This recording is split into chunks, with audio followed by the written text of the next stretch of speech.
అరే ఏం చేస్తున్నావురా సంతోష్? చెక్కుచినా ఓకే.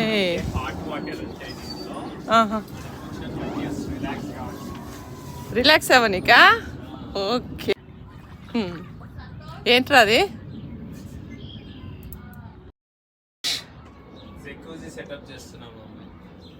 ఓ ఇది ఆ జక్కుచి.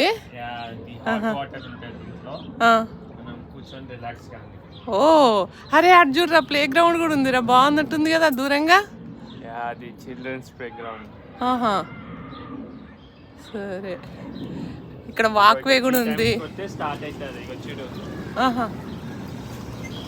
ఇట్లా అన్నమాట. మనకు కింద నుంచి వాటర్ వస్తూ ఉంటాయి అన్ని చోట్ల నుంచి. ఓకే. సో మనం అట్లా కూర్చున్నప్పుడు ఆ ప్రెజర్ కి మనం రిలాక్స్ అవుతూ ఉంటాం. ఓ బాడీ మంచి రిలాక్స్ అయిపోతుంది అయితే. ఇక్కడ లైట్స్ కూడా ఉంటాయి. లైట్స్ పెడితే రాత్రి పూట కనిపిస్తాయి మనకి. బ్లూ లైట్స్ వచ్చినాయి కదా, అవి ఆన్ ఆఫ్ చేయొచ్చు. ఓకే. అంటే మళ్ళీ ఆఫ్ చేయాలంటే ఇట్లా.